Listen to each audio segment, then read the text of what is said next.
Hello everyone, I am Dr. Vibhash Kumar Vaid, and today in this video we'll discuss about the Norma verticalis. You can see here this is the skull, and this skull is also called as cranium. But in case when the mandible is detached and when the mandible is attached, so this is called skull. The skull is studied from the various view. Like when we study from the top view, so this method is called Norma verticalis. When we study from the front view, so this method is called Norma frontalis. In same manner, when we study from the back view, so this method is called Norma occipitalis. And when we study from the bottom view, so this study is called Norma visualis. So today our topic is Norma verticalis. So let's see the Norma verticalis. The Norma verticalis usually oval in shape, and it is wider posteriorly than the anteriorly. The shape of Norma verticalis may be more nearly circular. The bones seen in Norma verticalis are the upper part of frontal bone anteriorly, uppermost part of the occipital bone posteriorly, a parietal bone on the east side. You can see here two parietal bones seen in this view. In between these bones, here you can see a joint. This joint is called sutural joint. So this sutural joint is called coronal suture. This one is called sagittal suture, and this one is called lambdoid suture. A coronal suture which is placed between the frontal and two parietal bone, and this coronal suture which crosses the cranial vault from side to side and run downward and forward. The coronal suture is dentate type of suture. Then you can see here a sagittal suture. Sagittal suture is placed in the median plane in between two parietal bone. Here this is the sagittal suture, and sagittal suture is type of serrate type of sutural joint. Then you can see here this is the lambdoid suture. It is lie posteriorly in between occipital and two parietal bone, and it runs downward and forward, crosses the cranial vault. Occasionally, one of the another suture seen in this view, this suture is called metopic suture over here.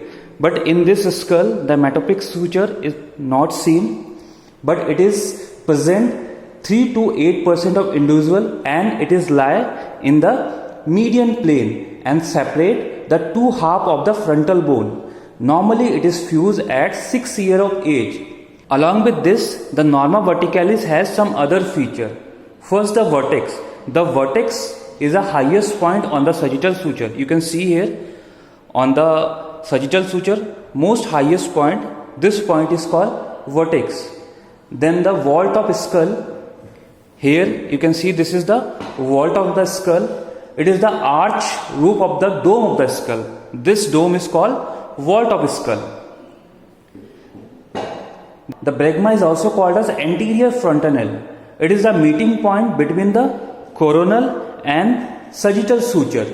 In the fetal skull, this is the site of membrane gap called the anterior frontanel, which close at 18 to 24 months of age, and it allows growth of brain. So this point is called bregma or anterior frontanel. Then lambda or posterior frontanel. Over here you can see this is the lambda or posterior frontanel, and this is the meeting point in between the sagittal suture and lambdoid suture.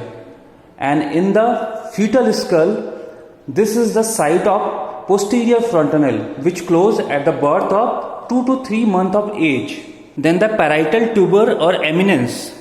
Over here you can see the maximum convexity of parietal bone. This is the common site of the fracture of the skull.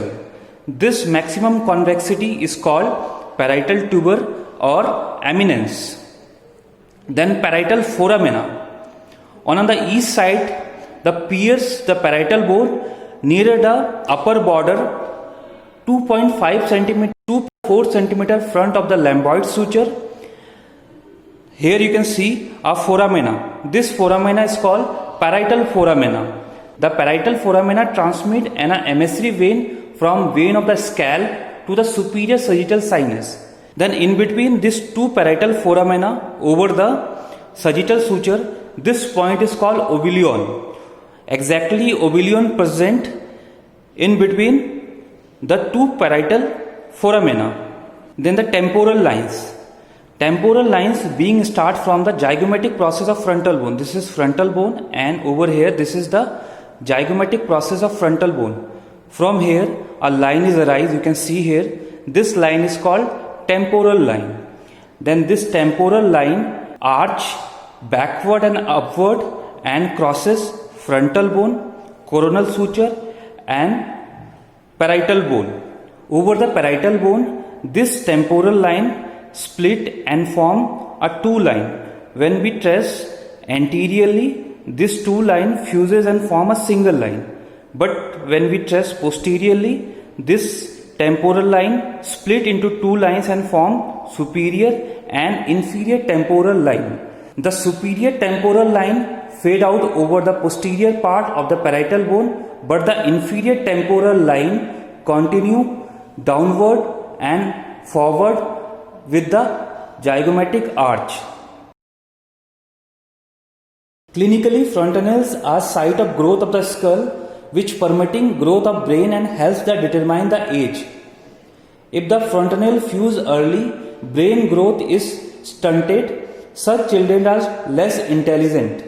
If anterior frontanelle is bulging, there is the raised intracranial pressure.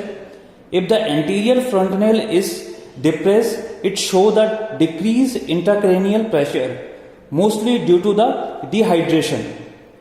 Bones overrides at the frontanelle helps to decrease size of head during the vaginal delivery. In caput succedaneum is a soft tissue swelling on any part of the skull due to rupture of the capillary during the delivery. Skull become normal within a few days in postnatal life. This is all about the norma verticalis. I hope all of you understood the topic. Thank you for watching.